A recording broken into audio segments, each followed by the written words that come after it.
Մասնագիտություն։ Բարև ձեզ հարգելի ռադիոլսողներ, նաև հանրային ռադիոյի կայքում, Facebook-յան էջում մեզ հետևողներ, թե ինչ կարևորագույն մասնագիտություն ենք այսօր ներկայացնելու, լսենք իմ գործընկեր Իզաբելլա Գրիգորյանին։ Սերը բնության, կենդանական ու բուսական աշխարհի հանդեպ եւ հետաքրքրությունը կենսաբանություն առարկայի նկատմամբ կուղղորդեն ընտրել այս բացահայտումներով լի մասնագիտությունը, որի ուսումնասիրության եւ բացահայտման առարկան կյանքն է իր բոլոր դրսեւորումներով։ Կենսաբանություն, բազմաթիվ բնագավառներ ներառող, անչափ-բազմազան ու արագորեն զարգացող այս համալիր գիտության հայտնագործությունները մարդկանց կարող են պարգևել գոյատևման համար նպաստավոր, բոլորովին նոր կենսունակ աշխարհ, ինչպես նաեւ լուծել ամենատարբեր խնդիրներ։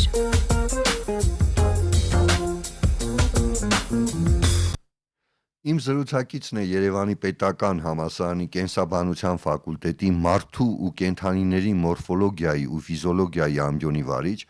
կենսաբանություն բակալավրի կրթական ծրագրի ղեկավար, կենսաբանական գիտությունների թեկնածու դոցենտ Աննա Կարապետյանը։ Բարև ձեզ։ Բարև ձեզ։ Տիկին Կարապետյան, այ հետաքրքիր է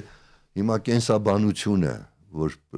նայում ես աշխարհում մեծ թվային տեխնոլոգիաներ, չգիտեմ, արհեստական բանականություն եւ այլն, որ այսպես զարգանում են, ու կարծես բոլոր ուղղությունները գիտության, չգիտեմ, եւ այլն, կարծես ինչ որ առումով առնչվում են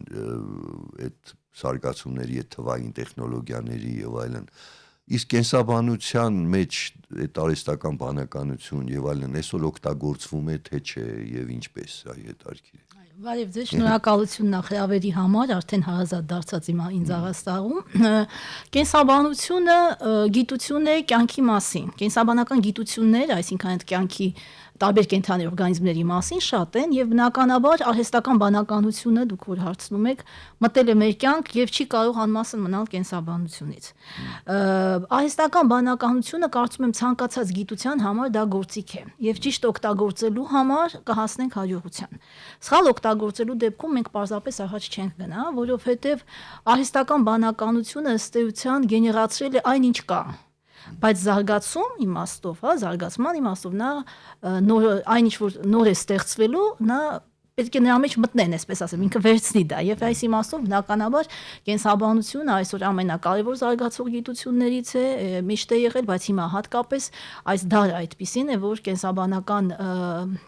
մեթոդները շատ կարևոր են տարբեր ոլորտների, գիտության տարբեր ոլորտների զարգացման համար։ Եվ բնականաբար, որպես կրթության եւ գիտության, ոլորտի ներկայացուցիչ կարող եմ ասել վստահ, որ այո, մտել է մեր կյանք թե դասախոսների, թե գիտնականների, թե ուսանողների համար ինքը կարևոր գործիք է։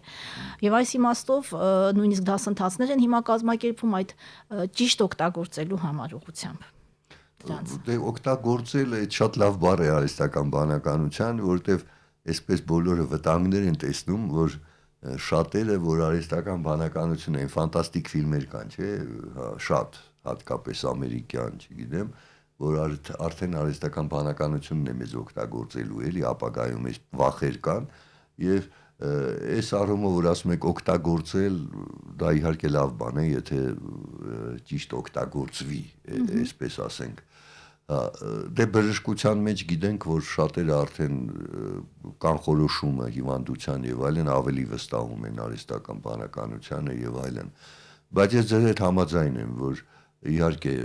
արհեստական բանականությունը օգտվում է այն ամեն ինչից, ինչ մարդկությունը ստեղծել է, չէ, ինչ որտեղ կարող է միքս անել, չգիտեմ, եւ այլն, բայց լրիվ նոր բան չի կարող։ Նա շատ հեշտ է խաբել։ Երբեմն, երբ որ ես ինքս ինչ-որ հարց եմ տալիս եւ ինքը պատասխանում է օրինակ, այն ինչ որ ես չեմ ակնկալում, ես նրան սկսում եմ համոզել եւ նա ասում է այո, դու ճիշտ ես։ Այնպես որ այստեղ սկզբունքայնություն այդքան էլ չունի, այո, կզարգանա եւ այս իմաստով կարծում եմ միևնույն է բանականություն, իսկ բանականությունը ենթադրում է կենդանի օրգանիզմ բնականաբար հյուսվածք, նյարդային ցանցեր, դա մնալու է, ես համոզված եմ դրանում։ Շատ բնագավառներ կան, որտեղ այո նա կօգտագործվի եւ իսկապես որոշ մասնագիտություններում միգուցե մենք արդեն կարող է այն պահանջարկը չլինի, որը եղել է։ Բայց այնուամենայնիվ օրինակ կան շատ բնագավառներ, թե կենսաբանության մեջ, թե կարծում եմ ցանկացած ոլորտում, որտեղ գիտությունը զարգացման կարիք կա եւ գնալու է առաջ միևնույն է։ Հիմա այ մյուս վտանգը, որ ասենք ուսանողները հաճախ ասում են դադարում են սովորել, ինչ իմաստով, որ այն ինչ պիտի գրեն, չէ, մտածեն եւ այլն, դիմում են արհեստական բանականությանը եւ վերում ներկայացնում են հաճախ, չէ, այս նրա արածը, հա։ Հիմա այստեղ դուք խնդիր ունեք, թե չէ, տարբերելու որն է իրենցը, որը Չէ, խնդիր չունենք, որովհետև դա շատ հեշտ է տարբերելը իրականում։ Օրինակ, տեսեք, երբ որ ինքնուրույն աշխատանքներ են տրվում ուսանողներին եւ նրանք պետք է դա ներկայացնեն, շատ արագ է այդ տարբերակումը գնում, ով է աշխատել ինքնուրույն։ Այո, կարելի է արհեստական բանականությանը հարցնել, որպեսզի այսինչ ենթադրենք նախագծի շուրջ տա պլան։ Ինչ վերնագրերի շուրջ աշխատել, ինչ մասին մտածել, բայց ցանկացած դասախոս, չեմ ուզում ասեմ փորձառու դասախոս, նույնիսկ ամեն դեպքում դա հեշտությամբ կարելի է տարբերել եւ ձեր ասած արտագրություն է ըստ էության։ Եվ դա միշտ էլ եղել է։ Լինի արհեստական բանականություն, թե չլինի արհեստական բանականություն, այսինքն արտագրությունը պլագիատը միշտ էլ կարելի է բացահայտել, կարող է ժամանակի հարց է, կարելի է եթե շատ խելացի է, մի քիչ խորամանկորեն դա օգտագործած լինի ուսանողը, բայց այնուամենայնիվ չեմ կարծում, որ այստեղ խնդիրը գիտեք ինչումն է, ոչ թե մեր բացահայտելը, այլ ուսանողին ապացուցել նրա ուղեղի մեջ, հա, այդ մտածելակերպին հանել, որ պլագիատը վատ է, արտագրել չի կարելի, եւ վատ է, եթե մտածում է, որ պետք է արտագրի, կարելի է արտագրել։ Ինձ համար դա ավելի լուրջ խնդիր է այդ մտածելակերպից ազատել ուսանողին, քան ինչ որ հետևել թե նա արտագրել է, թե չի արտագրել։ Որտեւ եթե արտագրել է իր համար է ընդամենը արտագրել եւ իր համար է դա չի ունենալու պրոգրես իր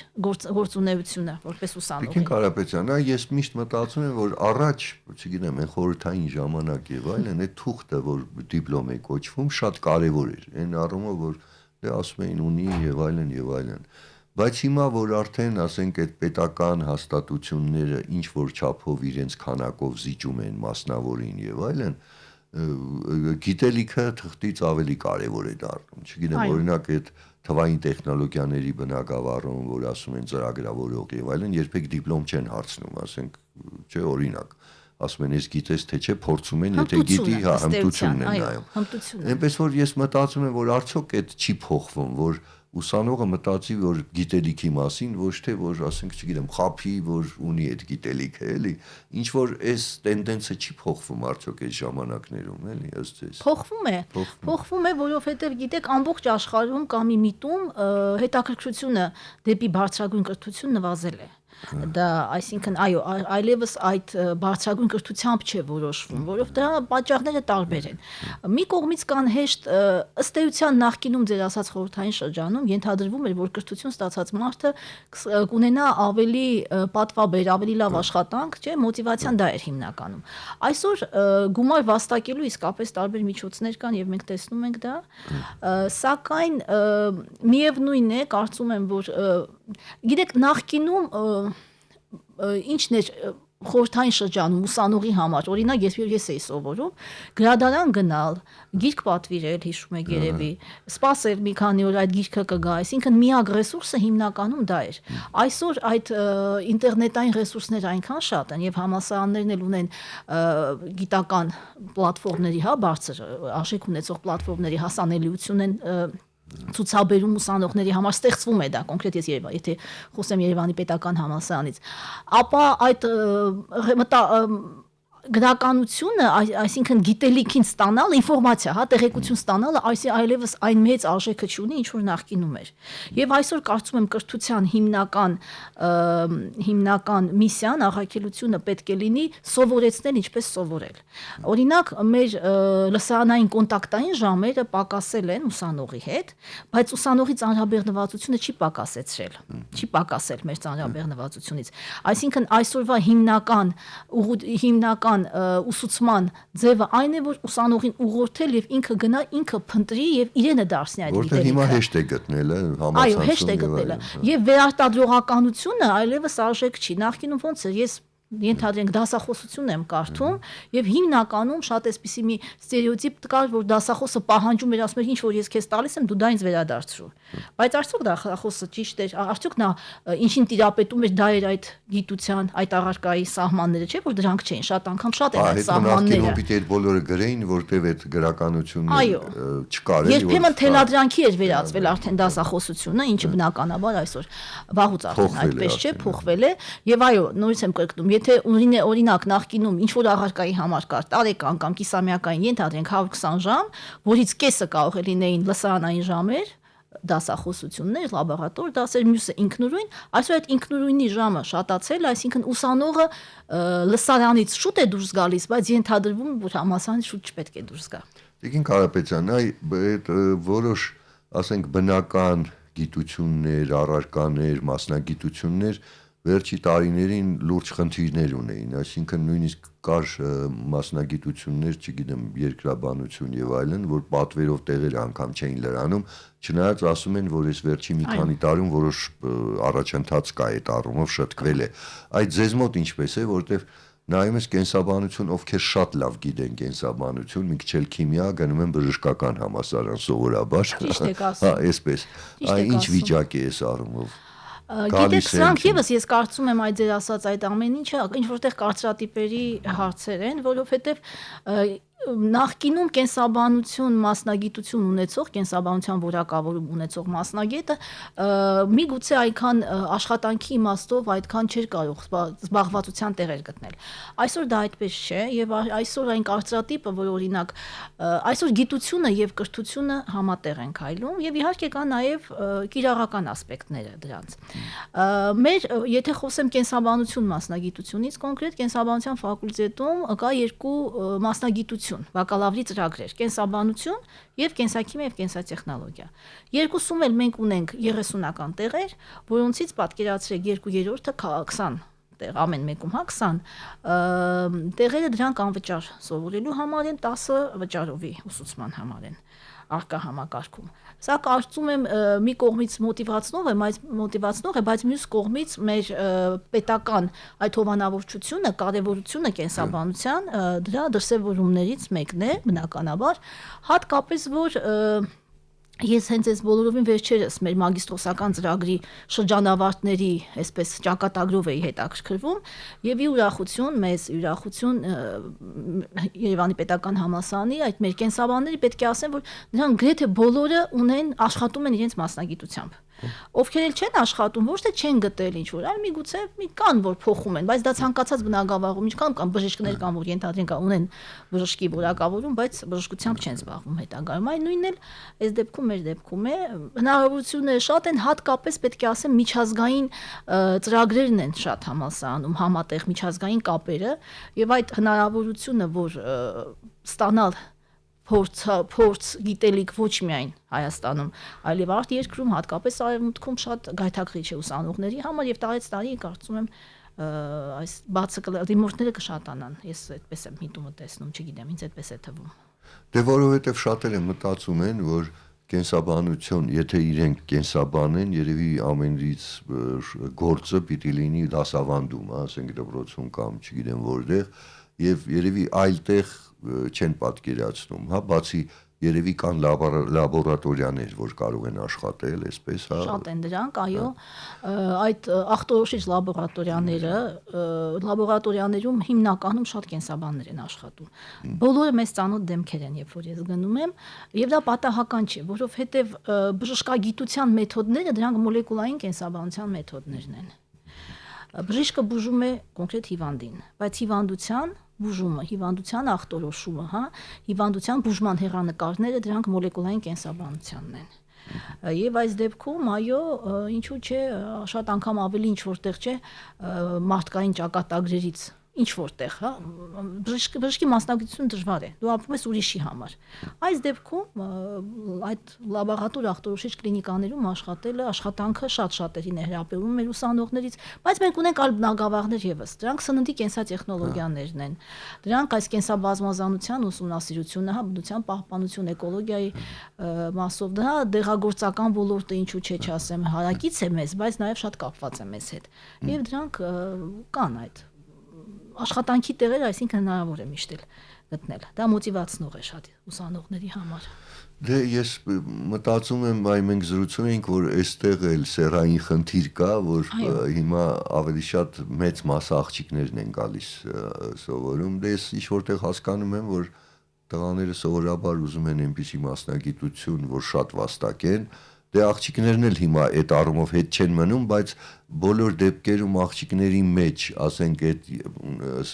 նախասիրած գործը ավելի կարևորվում է հաճախ, քան այդ գումարը, որ իրենք ուզում են այդ գործը սիրեն։ Եվ այս առումով, եթե այն աղջիկներ, որ կենսաբանություն սիրում են, ասենք գալիս են ի տարբերություն տղաների, որոնք այդքան մտածում են ավելի, չգիտեմ, ապագայում վաստակելու մասին, այդպես է թե չէ։ Գիտեք, շատ հետաքրքիր հարց բարձրացրեցիք, ասեմ ինչու։ Եթե սկսեմ դպրոցից, դպրոցում հայտնի գաղտնիք չէ, որ հիմնական դասավանդողները, ուսուցիչները կանայք են։ Ես չեմ ճանաչում որևիցե մեկին, ով ասի իմ առաջին ուսուցիչը եղել է տղամարդ։ Բայց պատկերացրեք ինչքան հրաշալի կլիներ։ Ինձ թվում է, ավելի կազմակերպած ինչ-որ բան կստացվեր։ Այսինքն նախադպրոցական ուրեմն տարիքում մենք չունենք երևի թե ինձ թվում է տղամարդ ուսուցիչ տարական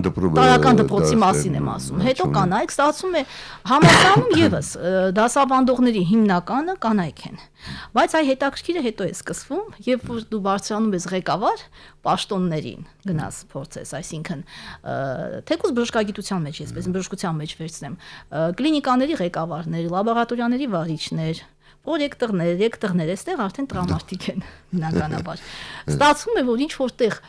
կրթությունը, գիտությունը կանանց ուսերի վրա է, բայց ղեկավարելը չէ, արդեն գենդերային, բայց ես այստեղ անհավասարություն չեմ տեսնում, անկեղծ ասեմ։ Սա էլ մի հատ էսպիսի գիտեք, հիմա հիշեցի, ձեզ հետ խոսք կա անգլերեն ասում է յոպե ճիշտ ասեմ, you cannot be see what you can't see լավ, այսպես թարգմանած ասեմ, դու չես կարող տեսնել այն, ինչ որ չկա։ Այսինքն, եթե աղջիկը ձեր ասած երեխան դպրոցականը չի տեսնում կին ղեկավար, կին գիտնական, նա մտածում է, որ ուրեմն այդ ոլորտը չէ։ Ուրեմն չկա այդ ոլորտը ընդհանրապես։ Բայց դա այդպես չէ իհարկե, եւ եթե անդրադառնանք կին գիտնականների ուղին շատ դժվար է եղել։ Նույն Մարիա Կյուրին, Սկլադովսկա Կյուրին, չէ, Ռոզալին Ֆրանկլին դժվար ուղի են անցել նրանք։ Եվ այս իմաստով նույնիսկ կարծրատիպային հարց է։ Եվ կարծում եմ, որ եթե ամեն դեպքում, օրինակ կենսաբանության ֆակուլտետի համար, կենսաբանների համար ասեմ, եթե կանայք շատ են, հետագայում բնականաբար այդ կանայք են գալու ամեն դեպքում այդ ղեկավարների պաշտոններում եւս լինեն։ Եվ գենդերային ինչ-որ խնդիրներ միգուցե եւ կան, բայց ես չեմ հանդիպել իմ կյանքում ինչ-որ խոչընդոտ կապված օրինակ կին լինելու հետ։ Հիմա ասենք գալիս են, ինչ քննություն են տալիս, ասենք որ մեզ լսում են նրանց համար եմ ասում։ Ընդունելության քննության համար, այո, կենսաբանություն եւ կամ ֆիզիկա կամ քիմիա։ Կամ ֆիզիկա կամ քիմիա։ Քիմիան, ֆիզիկան, մաթեմատիկան կենսաբանություն ծրագրի համար, բակալավրի ծրագրի համար, դրանք մասնագիտական քննություններ են, առարկաներ են ներողություն։ Այսինքն կենսաբանությունը չի կարող այսօր առանձին լինել։ Մենք ունենք հիմա գիտեք STEM ոլորտ, այսպես կոչված, որտեղ այդ բնագիտական բոլոր ոլորտները միմյանց հետ պետք է խոսեն, միմյանց հետ պետք է լուծեն տարբեր խնդիրներ, տարբեր խոչընդոտներ, եւ այս իմաստով, այո, այդ երկու քննություն է պարտադիր, ինչպես բոլոր բուհերում։ Իսկ այ հետո մագիստրատուրան էլի այդ երկու ուղղությամբ է գնում, թե ինչ որ Չէ, այստեղ արդեն ունենք ավելի շատ ծրագրեր, դրանք մագիստրոսական ծրագրեր են, որոնք ավելի նեղ են, ունենք օրինակ մեր ամբիոնինկից կարելի ասել կան մագիստրոսական ծրագրեր, կենթանաբանություն, բուսաբանություն, սնկաբանություն, մարդու հիմնարար եւ կիրառական ֆիզիոլոգիա, մեր բնագավառը, գենետիկա, բժշկական կենսաքիմիա, կիրառական մանրէաբանություն, տարբեր են, շատ են այդ ծրագրերը, ուրիշ հարց է, որ դիմորդներից կախված կարող է ամեն տարի բոլոր ծրագրերը չբացվեն, բայց հիմնականում ուսանողներից կախված, պահանջարկից կախված, այսինքն մագիստրոսական ծրագրերը ավելի շատ են։ Այստեղ էլ կան իդեպ եւ անվճար տեղեր եւ վճարովի տեղեր։ Իսկ ասենք հետարքիր է, գալիս են միայն, ասենք, ձեր բակալավրիատի ծրագրի ավարտողները, թե կարող են գալ, չգիտեմ, մանկավարժական համալսարանից եւ այլն, գալիս են մանկավարժական համալսարանից, ագրարային համալսարանից, դեղագործական, հա, ոլորտից կարող են գալ, այո, գալիս են շատ հետաքրքիր, ընդհանրապես հետաքրքիր ոլորտներից։ Մենք ունենք նույնիսկ ուսանող, եթե չեմ սխալվում, հիմա մեզ մոտ սովորում է օրինակ ռեժիսոր մասնագիտությամբ։ Ոնց կարող է մագիստրոսական քննության, ընդունելության քննության նորից, եթե հանձնելու դեպքում մասնագիտական։ Ես արմանում եմ։ Այո, ունենք մենք ես ինքս ռեժիսորական կրթություն ունեմ, բայց ասենք կենսաբանություն, քիմիա, ֆիզիկա չգիտեմ, էլի։ Չեմ էլ իմացել այդպես որ գայի։ Իրավաբանությունից ենք ունեցել մագիստրոսներ, գալիս են, այո։ Այո։ Դե սովորելը միշտ էլ պետք է, չէ, այսպես ցկյանս կրթություն, այսպես ասեմ, մարդը որը հասկացել է, որ իր ոլորտը չէ ենթադրենք եւ այդպես կարող են գան։ Հիմա հատկապես այդ մագիստրոսական ծրագրերը որ կան կենսաբանության, այստեղ մտածում եմ միայն դե թեորիան չի, երևի ինչ որ փորձեր են պետք եւ այլն։ Այդ լաբորատորիաները համասարան ունի թե չէ, երևի լաբորատոր պիտի լավ զինված լինի, չէ՞, հատկապես մագիստրոսական ծրագրերի։ Այո, ճիշտ եք ասում, այս դեպքում մագիստրատուրան ըստեյության տանում է դեպի ավելի նեղ մասնագիտական ոլորտ, թե գիտության իմաստով, թե եթե դա արդյունաբերություն օրինակ կարող է լինել, պետք է ասեմ, որ ի պատիվ մեր կրթական այս ոլորտի համընդհանուր, ես չեմ ուզում առանձնացնեմ շատ, բայց եղան այս վերջին տարիներին շատ ծրագրեր, որոնք ուղղված էին նորագույն սարքավորումներ ձեռք բերելու ուղղությամբ։ Եվ այսօր մեր ֆակուլտետում կան լաբորատորիաներ, որոնք ոչ թե չեն զիջում արևմտյան շատ լաբորատորիաների, այլ նույնիսկ այնտեղից մենք ունենք ուսանողներ, որոնք գալիս են եւ այստեղ շարունակում են ինչ-որ վերապատրաստման, հա, այսպես ասեմ, ծրագրեր։ Եվ շատ դեպքերում ես ինքս աղետները շատ են վերջերս հատկապես վերջին տարիներին, երբ որ լինում եմ տարբեր երկրներում, տարբեր համալսարաններում, ես տեսնում եմ ինչ-որ սարքեր եւ մտքից մեջ ասում եմ մերը ավելի նոր է, մերը ավելի սրա նորագույնն է, կամ սա համարյա մեր նորից է եւ այս իմաստով շատ կարեւոր է։ Ես ասեմ նաեւ գիտության կոմիտեն ունի տարեկան 2 անգամ հայտարարում է հատուկ մրցույթներ ու ծրագրեր այսպես, որտեղ որի իմաստը այն է, որ պետք է մեր մասնագետները, հատկապես երիտասարդ մասնագետները գնան եւ վերապատրաստվեն 2 ամսից մինչեւ 10 ամիս ժամկետ։ Եվ պատկերացրեք, եթե մրցույթ է, այսինքն դիմում են եւ շատերն են ցանկանում, գնում են, վերապատրաստվում են, վերադառնում են եւ այս իմաստով մագիստրոսական կրթությունը եւ համալսարանում, բայց նաեւ այստեղ մի ուժ բան եմ ուզում ասել, որ օրինակ մեր հիմնարար եւ կիրառական ֆիզիոլոգիա մագիստրոսական ծրագրում մենք ունենք մի 6 առարկա, որտեղ դասավանդումը իրականացվում է համալսարանից դուրս։ Հենց բժշկական կենտրոններում, արյունաբանության կենտրոնի հետ ենք մենք համագործակցում, ասենք բժշկական կենտրոնի, այսօր դրանք են կարող է վաղը մեկ այլ բժշկական, այսինքն այդ առարկաները դասավանդում են հենց բժիշկները, որովհետև ես կոնկրետ մի ոլորտի օրինակ բերեցի, որը ենթադրում է բժշկության մուտք դեպի բժշկագիտություն, հա, լաբորատոր բժշկագիտություն իհարկե, եւ մագիստրոսական, այսինքն չենք խեղճանում այս սարքերի իմաստով, սարքավորումների եւ հմտություններ ձեռք բերելու ուսանողների համար այս իմաստով չենք խեղճանում եւ շատ թանկարժեք սարքեր են ձեռք բերվել, որի մասին օրինակ կարելի է երազել։ Նաեւ Երևանի պետական համալսարանը համապատասխան այդ սարքերի լաբորատորիաներ, ուսումնական լաբորատորիաներ, ես ուզում եմ ասել, ծրագիր կա եւ ամեն տարի այդ վերանորոգված ժամանակակից լաբորատորիաների թիվը ավելանում է, իսկ դա եւս կարևոր մոտիվացիա է, ինչ ուսանողը մտնի մի լաբորատորիա, որտեղ հին նստարաններ են, չէ, ինչ նոր, դա սա էլ է շատ կարևոր հարց։ Դե ես մտածում եմ, որ ամենակարևոր լաբորատորիաներից մեկը Հայաստանում այդ լաբորատորիաները սննդի անվտանգության այդ լաբորատորիաներն են, որտեղ երևի կենսաբանները լուրջ անելիք ունեն, հա։ Ունեն, այո, կենսաբանները, կենսատեխնոլոգիայի հարցեր են, տարբեր մասներ, եւ կենսաբանները աշխատանքի իմաստով, այո, շատ կարեւոր է եւ մեր ուսանողները աշխատում են այդ ոլորտներում եւս։ Իսկ այ գիտությամբ, որ ցանկանում են զբաղվել, ինչ հնարավորություններ կան ասպիրանտուրայի շարունակելու, ասենք, մագիստրատուրան ավարտելուց հետո եւ գալիս են գիտությամբ զբաղվողներ կան թե չկան, այ հետարքի։ Սա էլ է շատ այսպես մեր ֆակուլտետի համար շատ կարևոր եւ լավ հարց, մեզ մոտ աշխատում են սկսած 3-րդ կուրսից ուսանողները։ Այսինքն կան հնարավորություններ եւ լաբորանտի պաշտոնից սկսած, եթե գիտությունն ենք գնում դեպի լաբորանտ, ավագ լաբորանտ, կրծեր գիտաշխատող, ավագ գիտաշխատող եւ այլն։ Այսինքն այս ուղին, այս սանդուղքը կա աճելու համար, բարձրանալու համար։ Ունենք, այո, բակալավրիատ, մագիստրատուրա, հետո գալիս է ասպիրանտուրա գիտեք, այո, հիմա գիտեք երևի նոր կրթության նոր օրենքը սահմանեց, որ այլևս նախկինում ոնց էր տեխնացու գիտությունների եւ գիտությունների դոկտոր։ Հիմա այս պահին ուրեմն մենք ունենք գիտությունների դոկտորը, այո, բայց հետո դա չի նշանակում, որ գիտությունը դրանից հետո գիտնականը կանգ է առնելու, որովհետեւ հիմնական ցուցանիշը դրանք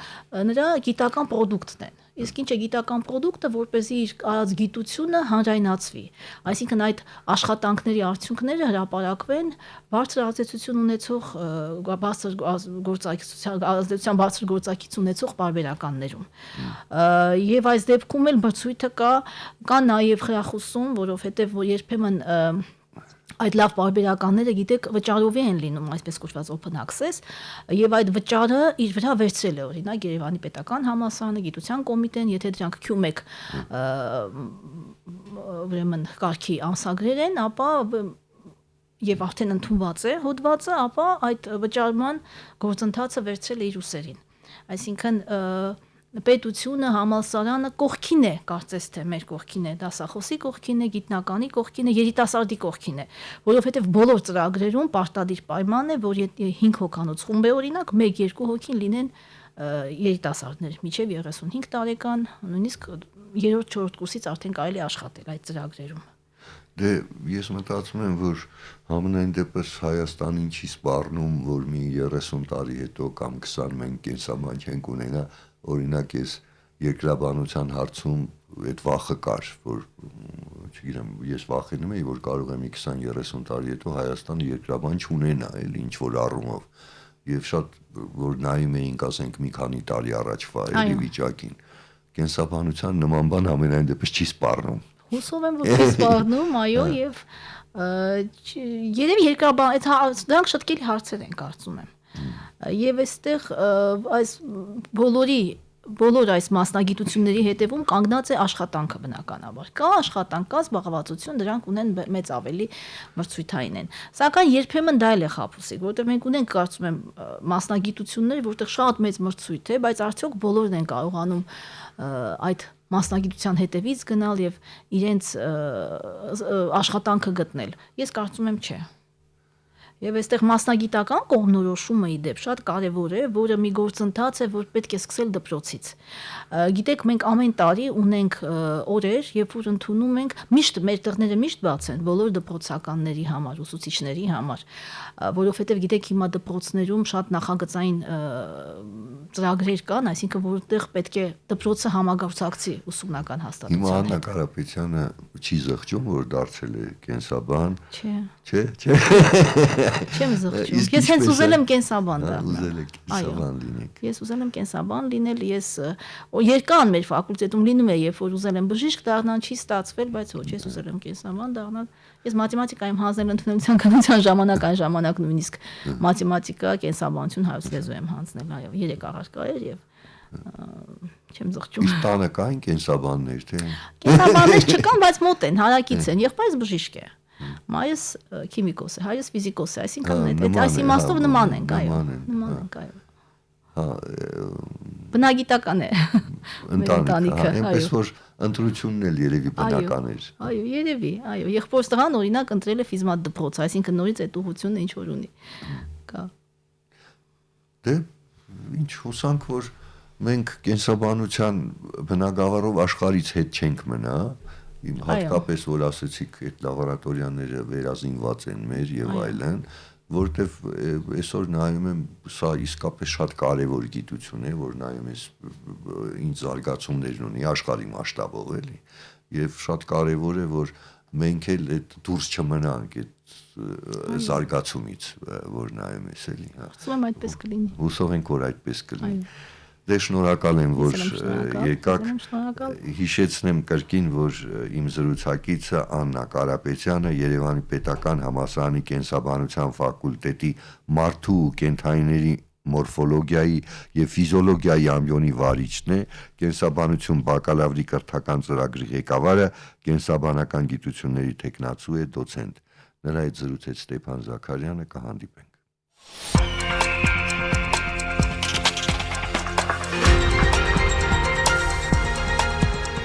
Մասնագիտություն